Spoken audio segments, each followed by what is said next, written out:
Welcome to Zero Knowledge. I'm your host, Anna Rose. In this podcast, we will be exploring the latest in zero-knowledge research and the decentralized web, as well as new paradigms that promise to change the way we interact and transact online.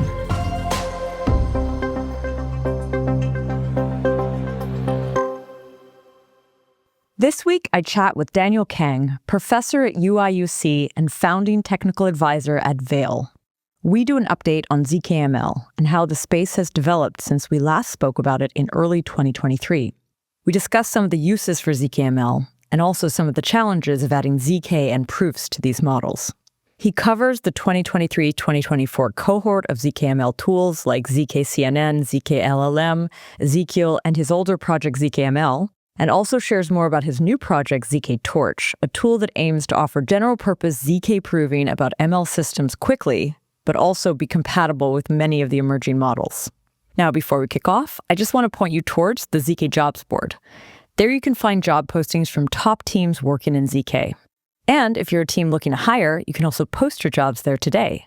We've heard great things from teams who found their perfect hire through this platform, and we hope it can help you as well.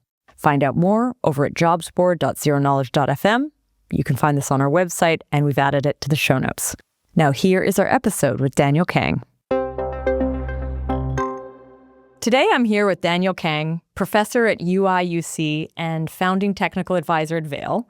Welcome back to the show, Daniel. Thank you. It's been a while. Yeah. You came on the show at the start of 2023 with Yi Sun. And I think that was actually the first time we talked about ZK and ML, that intersection on this show. So for me, it was like a crazy introduction to a world I really didn't know. Later on that year, you did come back on the show. I was just telling you this before, you didn't remember this, but you came on for a very short bonus episode where we talked about this audio experiment, the attested audio experiment that you, Kobe, and I did back in 2023.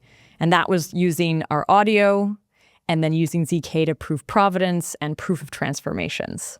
Today, I hope we get to dive into the latest in ZKML, talk a little bit about your project, ZKTorch. But yeah, I'm really excited to have you back on. Yeah, I'm really excited to be here. Cool. I want to hear, before we kind of dive into all of that, though, what have you been up to since 2023? Like, what other work have you been working on? What other kind of papers have you released? Yeah, so professionally, in 2023, I was a postdoc at Berkeley, and I've since started my faculty position at UIUC officially, although I had the offer back then. Okay. And I spent a lot of time spinning up my lab at UIUC, so that's been quite hectic for me. In terms of the research, a lot of it has been around auditing AI and measuring the progress of AI. And I see these as very related because for a variety of reasons, you really want to know how AI is going to progress and ensure that our measurements are done accurately and honestly. So I've had a particular focus on AI agents, benchmark quality. If I may brag, I had my first ever top page of Hacker News last week. Cool. What was it for? This was on a study, a deep dive on AI agent benchmark quality. Okay. And we found a lot of issues with AI agent benchmarks. What kind of benchmarking efforts are actually happening around agents right now? There's a large number of efforts across a variety of institutions. So this was both academic in the frontier labs and from other industrial partners. They range from everything from computer use, so how well an AI agent can navigate, say, a web browser or your computer, to, say, cybersecurity tasks, which my lab has focused on. Oh, cool. To things like software engineering, like Sweetbench, which is a very famous benchmark for AI agents. Nice. I did an episode recently with David Wong from ZK Security, who's an auditor using AI agents. I feel like that maybe would be a relevant thing for folks to listen to. I don't know if you had a chance to hear it, but when you say auditing AI, though, in your case, you're actually like, are you going into the models and auditing them? Or are you like looking at outputs? Are you focused more on these benchmarks? Like when you say that, auditing AI, what does it mean? Yeah, so we're building the technology to enable all of the applications you mentioned. So this includes looking into the model, so to speak. Okay. This includes auditing its outputs, and it includes measuring how well these AI do in different circumstances. Very cool. You're affiliated with this project Veil. I don't think you were last time we spoke. What is Veil? Veil is a startup funded by Manish Shah and Jonah Leshin. And they are focused on high assurance AI. And this includes audits of AI systems, both depending on the application, training time, and also inference time. And they're leveraging a variety of technologies, including ZK in some circumstances, and also trusted enclaves in other circumstances to perform these audits in these high assurance situations. That's nice. And you're a founding member, so is this like, is it a startup you're a co-founder of, like recently, or? Well, I don't know what my official position is. I call myself the founding technical advisor. Okay. And I view myself as an advisor. They're really the ones doing the hard work. I'm still full-time at the university and focused on the research. Got it. Back in I sort of want to do a bit of a throwback to 2023 and ZKML when we were first introducing it. I feel like back then, I mean, there was a community that was formed around ZKML. This is around the time ZKVMs are just like becoming a concept, really. Like before that, it was like roll-ups, it was compression, it was light clients, it was privacy tech. But ZKML became a category basically in 2023. I'm really curious, like if you can remember going back in time, what were the kind of like proposals in 2023?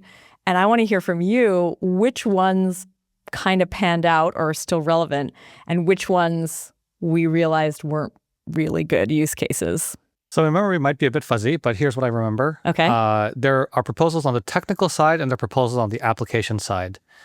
On the application side, these proposals range from verified FaceID, things like proof of prompt, audits of, say, financial models for loan applications to healthcare applications. Mm-hmm.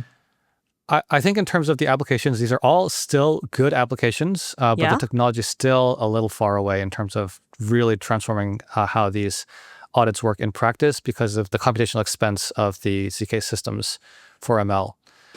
Since then, there have been a lot more applications people want to run, but they're still a bit bottlenecked by the underlying technology.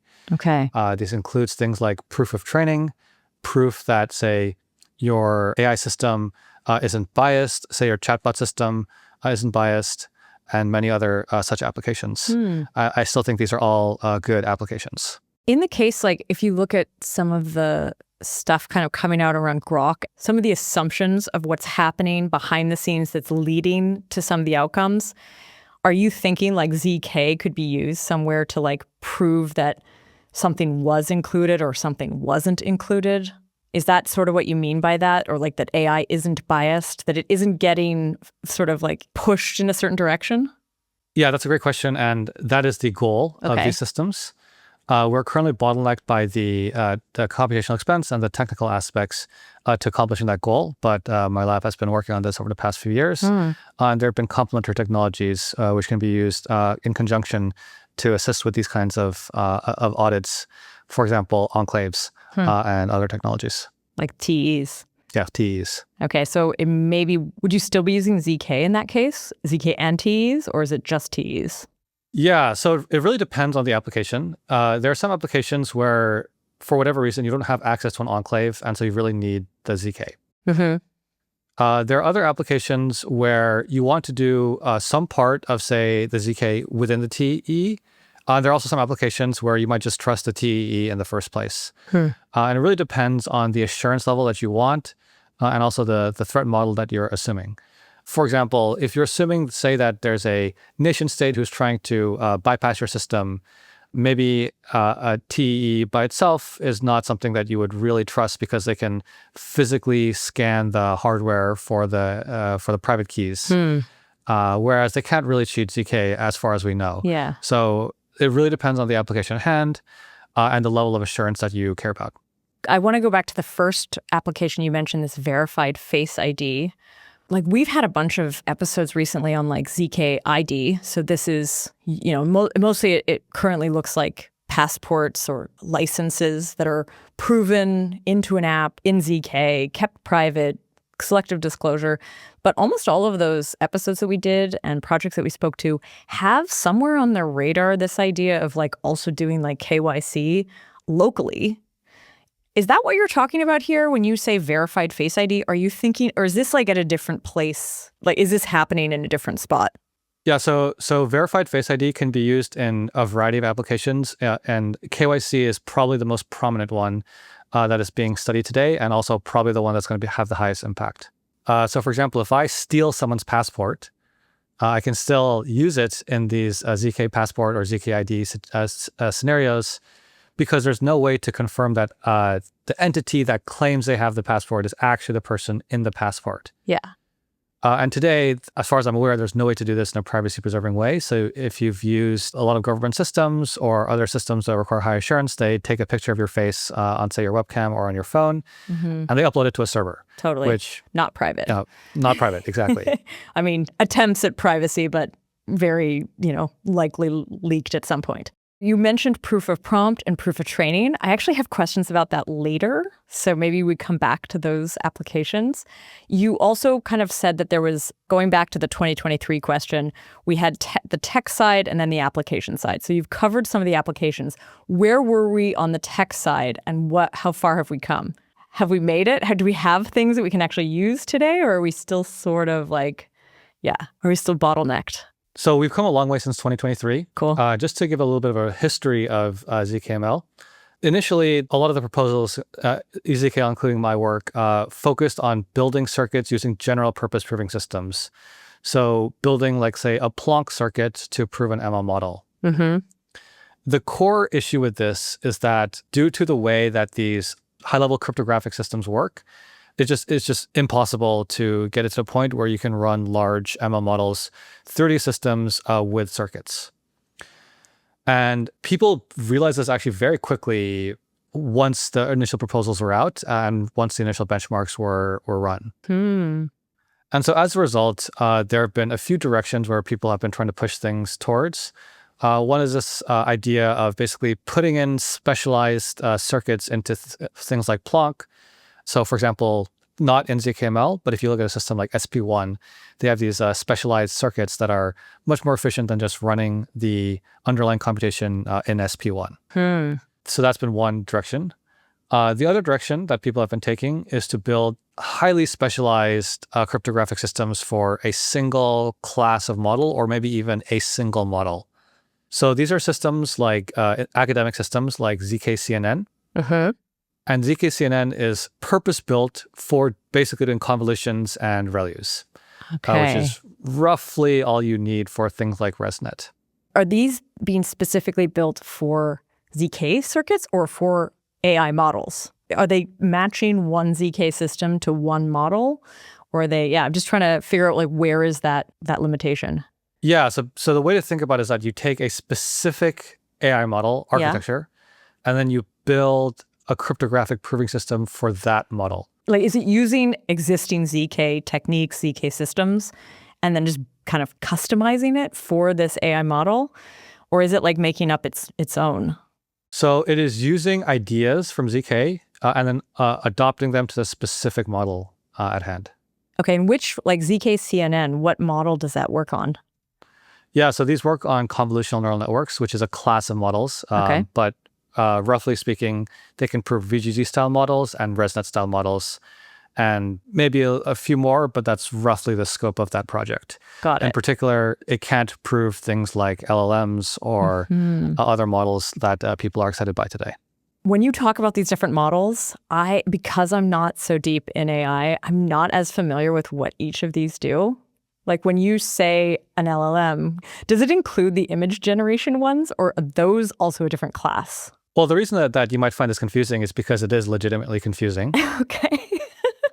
Well, because it's large language model, but then I'm wondering if it's used for image creation or recognition. Again, the reason you find this confusing is because it is legitimately confusing. Okay. Even though LLM stands for large language model, people abuse that term in ways that don't necessarily reflect the L in the initial L. Okay. Or sorry, the second L, I guess. Yeah. So, for example, GPT-4o, people throw around the term LLM for GPT-4o, but it is actually not specifically a language model. It is a transformer-based model, we think, or a modification of a transformer-based model, but it accepts multiple modalities as input and multiple modalities as output. So I sometimes even might say that GPT-4o is an LLM, but it is actually not technically. And so it's just a confusing state of things, and especially because a lot of these are all of the details are proprietary. Got it. Going back to this ZKCNN, you mentioned this does work with VGG and ResNet. What are those two? What do they do that's different? Yeah, so AI is a very large space, so these kinds of arbitrary distinctions sometimes can be confusing, but I'm just going to make an arbitrary distinction, which is discriminative AI and generative AI. Okay. So in generative AI, you want to generate some outputs like an image or a text in, say, a chatbot setting. Yeah. And in discriminative AI, you want to tell two things apart. So tell whether an image of an X-ray has, say, or say a CAT scan has a tumor or not. And so this is a classification. Interesting. So VGG and ResNet have historically been used for classification or discrimination. And this is in contrast to models like GPT-4o, which is used for generation. Got it. And would this be going back to the ID example, the KYC with using facial recognition? Would that usually be using one of these discriminative models? That's right. It sounds like it. Yep. Is it often images or it could be anything? I mean, I'm guessing it's anything, right? Like any data comparison. Yeah. So discriminative models can be used for any modalities. They can be used for images, but they can also be used for text. They can be used for things like LiDAR. And so LiDAR is particularly important for depth, which is very important for actually Face ID. So you can't take a picture of a picture. And self-driving stuff, I guess. That's how I've heard. And self-driving stuff, exactly. But typically the architectures used for different modalities look different in discriminative AI. So what you use for text is often a different architecture than what you use for, say, images. Got it. Okay, going back to those types of sort of specialized ZKML systems. What about something like ZKLLM? I'm guessing that deals more with the generative stuff? Yeah, that's right. So ZKLLM is another academic system that was, I think, developed in 2024 and was a proof of concept to showcase that you can do this specialized cryptographic, basically make a specialized cryptographic proving system for LLMs in the ZK setting. And the way it works is very similar in principle to ZKCNN, where they adopt ideas from other cryptographic protocols to LLMs. When you talk about this academic work, are these proving systems? Like, what are they? So they're like new ZK systems that are focused on this particular use case. Yes, these are proving systems. Okay. Who developed them? Yeah, so ZKCNN was developed in part by one of my colleagues, Yuping Zhang, who is now at UIUC. Oh, yeah. And ZKLM, I don't remember offhand. I think it was developed by folks at the University of, I want to say Toronto or Waterloo. I don't think they're working on ZKML anymore, though. Okay. Are these, like their academic works, are these proof of concepts? Have they ever been implemented? Have they been tested? Like, I'm kind of trying to figure out, like, what would they exist as in the world? Are they like something one could run and check on an LLM? Or is it more just like, this is theoretically how we could start proving things about what's happening under the hood? Yeah, so there's a whole spectrum between like literally just like a piece of paper and like an idea to an actual implementation. Yeah. And both of these systems span somewhere in between. Okay. They have like test implementations, but nothing production ready, maybe? Yeah. And one of the things I actually really want to highlight about ZKLM in particular is that the authors did not benchmark their system correctly. Okay. And this is actually very important because they make wildly overblown claims of performance of their system, to the point where if you measure the system correctly, it is actually unusable in terms of performance. Oh. And so it actually got a lot of hype when it first came out, but unfortunately the hype is not substantiated for this project. I see. We're still on this tech side of things. I want to talk a little bit about the projects that did emerge in 2023, kind of coming more from the ZK space. There was your project, ZKML. There was Ezekiel as well. How are those different? Like, what are those types of systems, models? Like, what are they kind of proposing? Why are they different from something like ZKCNN and ZKLLM? Yeah, so ZKCNN and ZKLM, they both develop these custom cryptographic protocols. Yep. Whereas both EZKL and ZKML use existing proving systems and then build circuits to represent the AI or ML models within those generic proving systems. In that case, were they meant to cover more of the models? Was it like you create this larger tent and you're able to do both the generative and the discriminative and the sort of variations in between? Is that sort of what the proposal is with those? Yeah, that was the rough idea. Because you're using generic circuits, they can be very, very general purpose. So these circuits can represent arbitrary computation up to the size of the circuit that you represent. And so you can represent any AI model or any ML model in these systems. The core issue and the core tension is that these generic proving systems, because they're not specialized to AI or ML, are just outrageously expensive. Is it slow? Is it that you need a ton of like computational power? When you say expensive, what do you mean? Both. Okay. Time and computational power. Yeah. Got it. And actually, one thing I wanted to explicitly do is like if you draw an axis of like, say, flexibility on one axis and say speed or say amount of compute on another axis, ZKLLM and ZKCNN are very much on the not flexible, but fairly high performance. And systems like ZKML and EZKL are very much on the side of much slower, but much more flexible. What would you do? Like, I'm trying to picture how these things are actually used. If you wanted to prove something about like ChatGPT, something, GPT 4.0, would you be creating like within ZKML or Ezekiel, would you be like using this generic circuit, but then recreating something? Like, do you have to still customize yourself something using this tool? Or would you be able to like do it out of the box? Like, is it already built up for you to do it? It's closer to the latter. Okay. So essentially the way these work is that you have a specification of some model. So whether it be GPT 4.0, whether it be a more classical model, say ResNet, and given the specification of the model, the systems will take that and then underneath the hood, translate it to the circuit and then do the proving. So the developer of the AI model can simply plug in their specification and the systems will do the rest. Okay. And kind of going back to both of these cases, because you sort of mentioned all these different things one could prove potentially: proof of prompts, proof of input, proof of output. What are these actually built to prove? Are they meant to prove all sorts of things, or are they also kind of narrowly focused on like proving one thing? They can be used for all those applications. This is the Ezekiel and ZKML could be used for everything.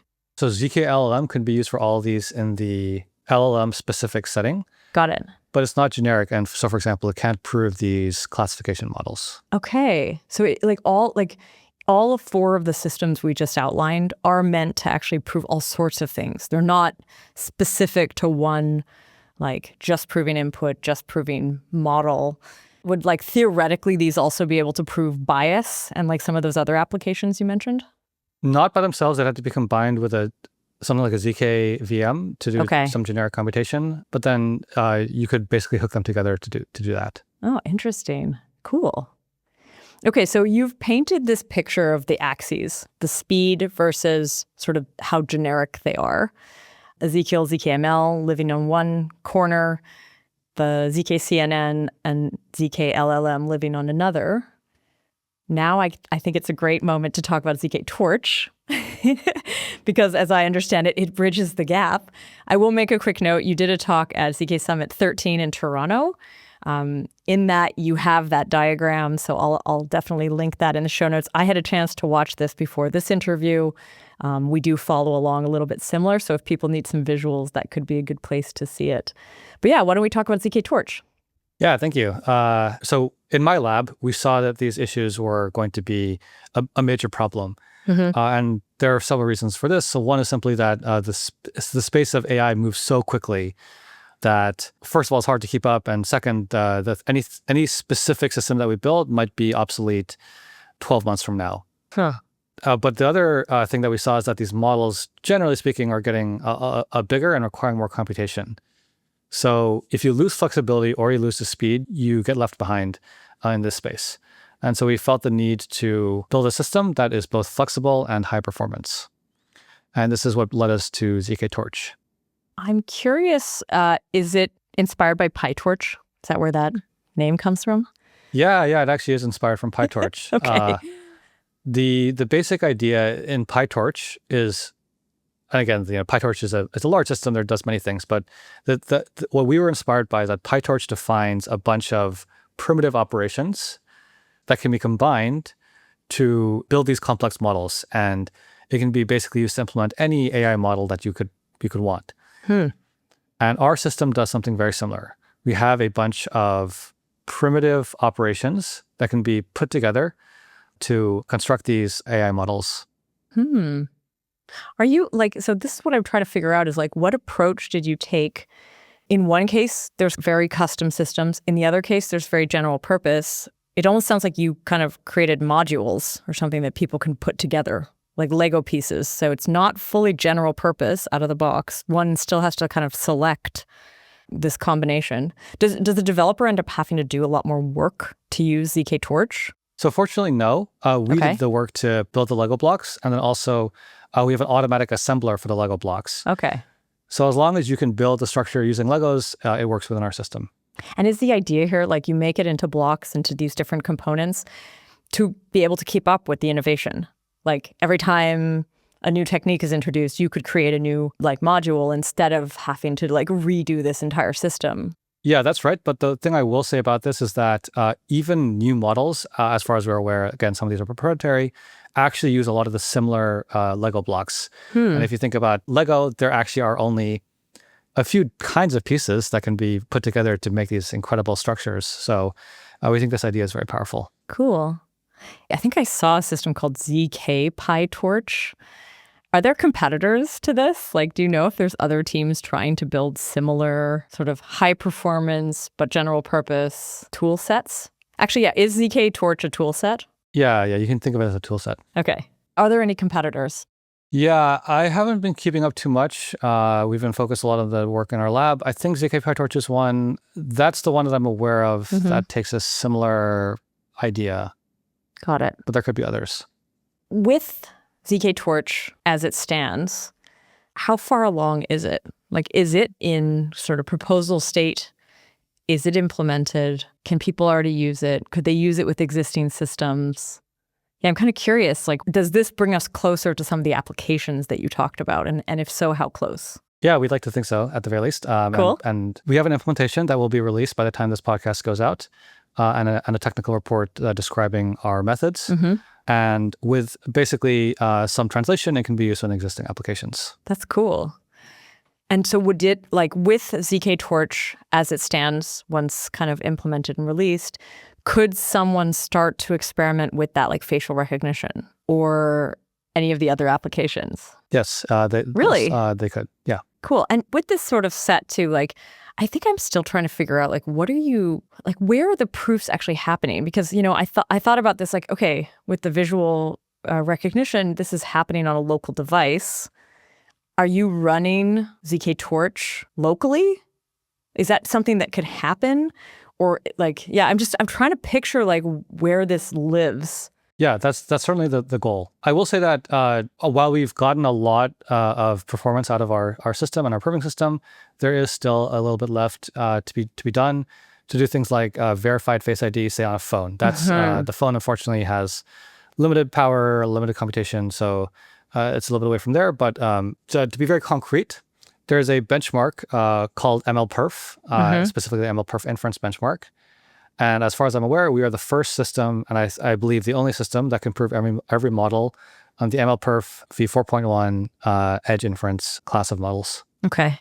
And so this includes things like the models similarly used for Face ID. This includes LLMs. This includes medical classification models. This includes recommender system models and others as well. Because maybe the performance still limits you from doing it on a phone, so it's not quite that performant, what can you run it on? What are the minimum specs you'd need? So it depends on the size of the model. You can actually run a bunch of these on your laptop. Okay. But as you get to larger and larger models, you'll need to have some beefier servers. And is the visual recognition a pretty large model?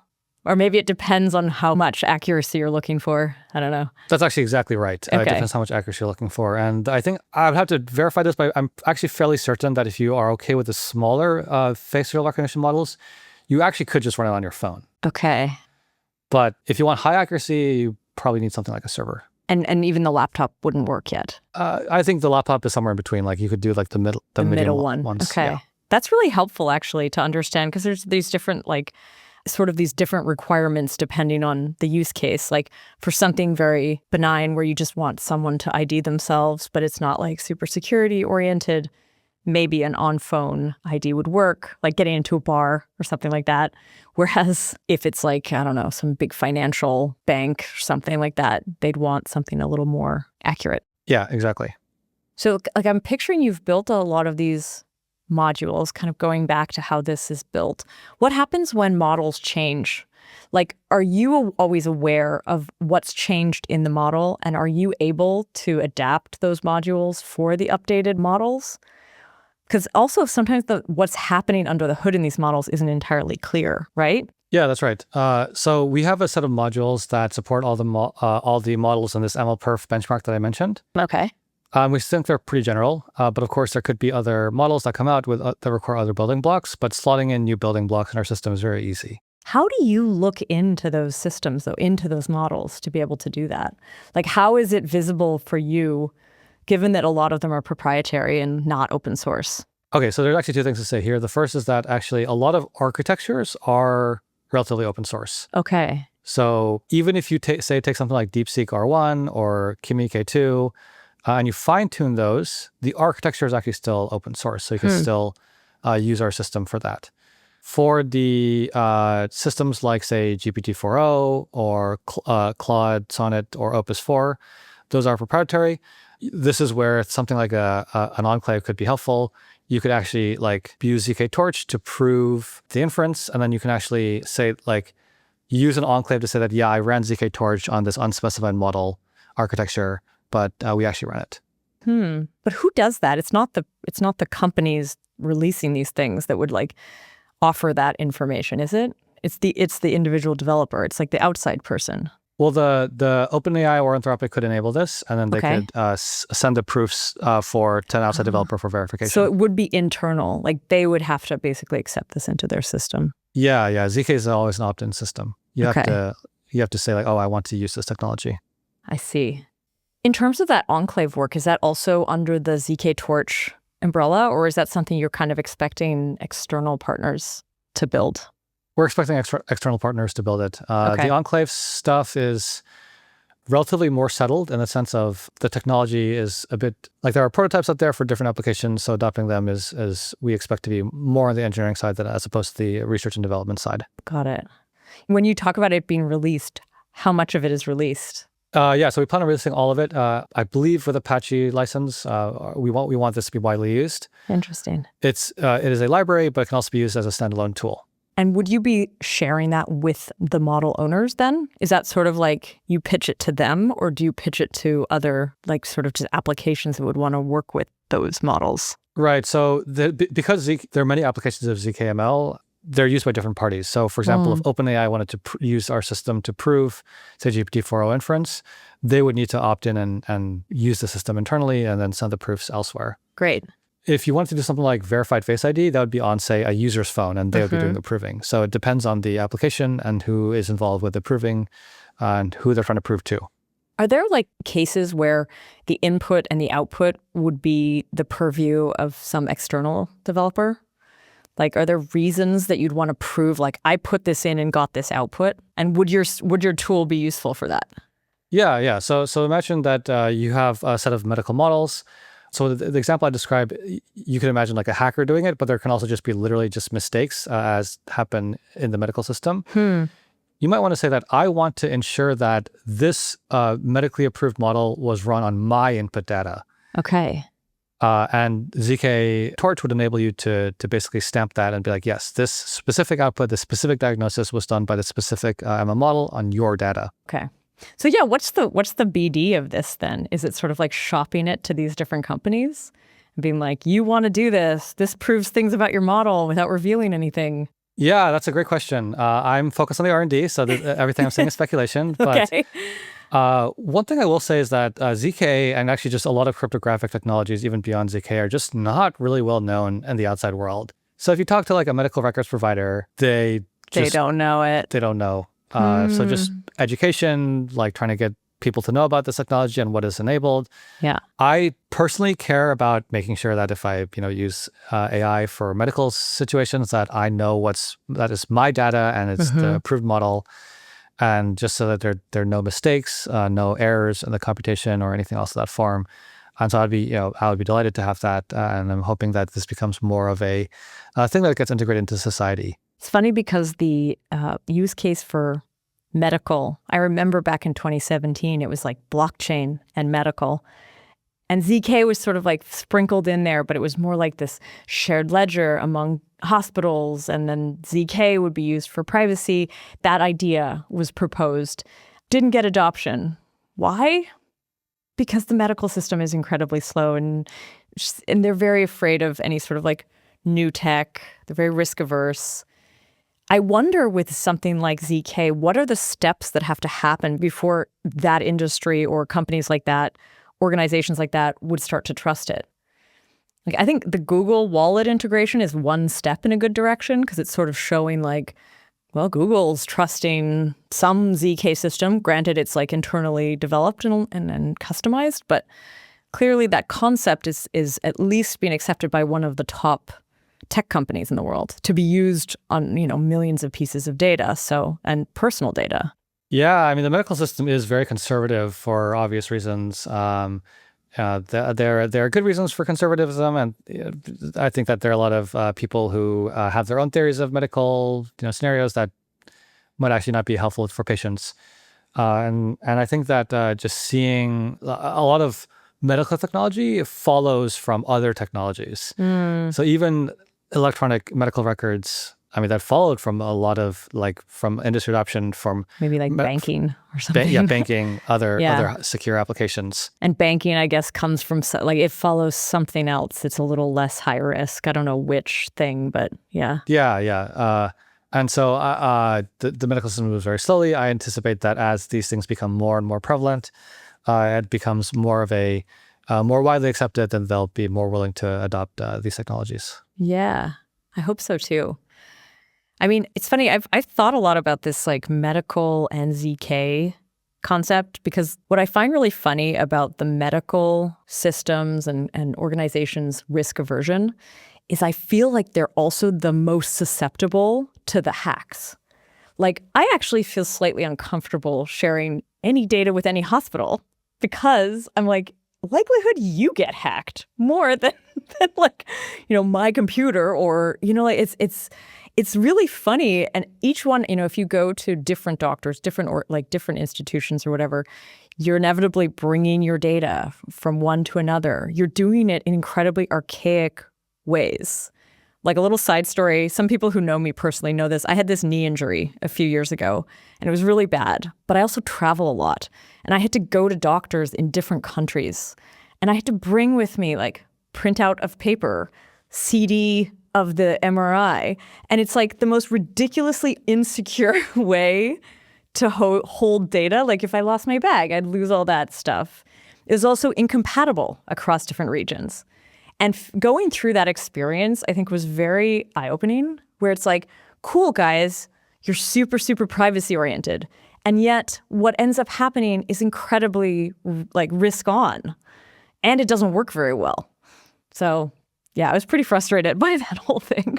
Yeah, I'm really sorry about that. I'm not surprised at the CD-ROMs, even though it's 2025. They didn't work in the European ones didn't work in North America. It was amazing. Yeah. I think that the medical folks are very well intentioned, but their expertise is in the diagnosis and the other parts of the medical system, and they're not really, let's say, tech oriented.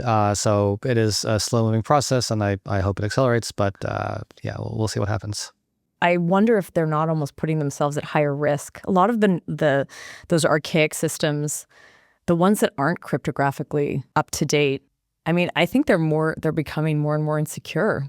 Like, I know that people feel like they're battle tested, but also, I mean, I think with quantum computing and all of that coming online, there's going to have to be an acceleration of adoption of some of these new things pretty soon, I think. Yeah, I hope so. That leads me to the question of sort of the quantum ZK. When you talk about these ZK systems, we didn't really go into the details of the types of ZK systems that these are kind of inspired by. Are they quantum secure? So there are many underlying technologies that can be used in different ZK proving systems. We think some of them are post-quantum secure, and some of them are just not. Yeah. So a lot of the existing systems today are not post-quantum secure. They use technology that just doesn't work in the quantum era. And in the examples that you gave, like the ZKLLM or ZKTorch, are they hash-based or elliptic curve-based? Are they using any of these techniques that we believe to be post-quantum? As far as I'm aware, they do not. Okay. They may need to be upgraded to that. Do the AI companies care? So I don't know if the AI companies care. We care in our lab. And we also care about high-performance systems. And so we're actually going to be transitioning to working on post-quantum secure and higher performance ZK proving systems for AI models. And we don't have specific numbers, but we anticipate that's going to even be much more high performance than ZKTorch. Very cool. Which systems are you looking at, either being inspired by or potentially implementing? Yeah, so there's a bunch of work around using ZK systems using this paradigm like low rank matrices, like learning with errors that are thought to be post-quantum secure. And we're going to be leveraging that set of technologies. Cool. Are there any names that we might recognize? Yes, there are, and I do not remember any of them off the top of my head. Okay. Unfortunately. We can ask our listeners to try to dig up what you mean there. That sounds good. Yeah. I want to understand, so you sort of mentioned the proof of prompt. This is kind of going back to that application. When you say that, like, what does that mean? Is that similar to like proof of input to output, or is proof of prompt different? Yeah, it is a proof of input to an output. So let's say for image generation, these prompts are often very involved because these systems are very opaque. It's not clear how to generate an output given one of these models. And images are one such case where it's really difficult to reproduce manually. And one thing you can imagine doing for proof of prompt is that you could say that, hey, I produce this image, and if you want to modify it, I can actually prove that this prompt generated that image. And so you can then purchase the prompt and be assured that that correspondence was there. You could also imagine someone having a portfolio where they don't release the prompts, which are maybe proprietary, but release the images and say that I actually generated these images and I know the prompt that generated these images. Interesting. Another one we didn't get a chance to talk about in the application front was proof of training. This is different, I guess, from proof of inference. What is proof of training? Yeah, so with proof of inference, you have a model that has already been trained, and you want to say that this model produces output. Okay. With proof of training, the entity that trained the model can prove that they started from either some base model and fine-tuned that model on a specific set of data, or that they trained a model from scratch, again, on a specific set of data. Is this where, like, kind of going back to that proof of bias, because it's really an interesting concept there of, like, how to prove you are or are not biased. Is that related to proof of training? Is it sort of like proving that you have not included some data or that you have included some data? Yeah, so the proof of training in and of itself just proves that a model was trained from some data. Okay. Now, once you have that assurance, you can then do things like say that prove that my data is demographically balanced. And this is one way that you can start to layer on assurances of that the entire AI system as a whole went through best practices to remove bias. You are still relying, though, on some third party that like has decided what a balanced data set looks like, I guess, right? That's right. So some auditor or some legal entity would come in and say that we think that this is something that's balanced, and then they'd have to go from there. But of course, this is a larger societal question. We're providing the technology to enable this, depending on what the regulators or our auditors want. Got it. And going back to ZKTorch could potentially prove these things, or could in the future? Yeah, so ZKTorch can prove training. It is just very expensive to do so. There are a set of techniques that we think are going to be useful to reducing that cost, but we are not there yet. Okay. So today, ZKTorch should be used primarily for which kinds of proving? Proofs of inference. Proof of inference, okay. And the input-output, or no? Any combination can be kept private or public. So you can keep the input public or private and the output public or private. Okay, cool. Now I want to revisit benchmarking. You talked a little bit about, different kinds of benchmarking within the AI space. Is there like specific ZKML ZKML or ZK AI benchmarks as well? Or is it like are you focused more on like the ML benchmarks and then seeing how these systems kind of compete using ZK? Definitely the latter. Okay. I do think that if ZKML becomes more of an academic discipline, there should be benchmarks that are commonly used. We think that the MLPerf inference suite is a good starting point for that. Have you been following at all the benchmarking in sort of the ZK performance space? Because that's also something we've talked about a couple times on the show. I'm sort of wondering if given that, I mean, you're coming much more from the ML side of things, introducing ZK. But I'm wondering if people coming from the ZK side would view this differently and if you're familiar with it. Yeah, so there are lots of benchmarking efforts in ZK. A lot of them focus on things like rollups, ZK VMs. I'm not aware of coordinated efforts to build standards around benchmarks for ZKML. But as this becomes more prevalent, I hope I'm happy to work on these efforts. Would more performant ZK systems in that ZK VM side of things be useful in what you're doing? Or are the systems so different that you cannot compare? They might be amazing at compression over there in the blockchain land, but it wouldn't be at all useful. Those techniques don't actually work with the AI systems, or they're actually slow. And I'm just curious if there's any connection there. Not directly, but we were using a lot of ideas from the general purpose ZK proving systems. Oh, that's cool. And also a lot of the applications that I mentioned, for example, like proving bias, this is actually sort of an aggregation on top of input-output pairs. So you'd have to use something like a ZK VM to then prove that part. So any improvements there obviously help us, and we'd be delighted to have these systems improve. Very cool. On a recent episode we did with Mutu, we were talking about Ligero and privacy, actually, and how a lot of the benchmarking in today's ZK land doesn't actually take into account how private it is or how effective it is at keeping privacy. In the case of ZKML, do we feel and ZKML as a topic, not as a tool set, do we feel like that kind of benchmark would be important? I mean, this kind of goes back to that question of how private do we need this kind of privacy? If you're proving something about the inside of a model, is that dire that it be correct? Or does it have to be completely private?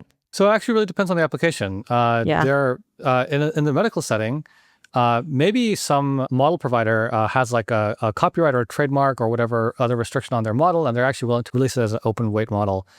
And obviously the medical system is highly integrated with the rest of society, so you're not allowed to use it without permission or whatever else.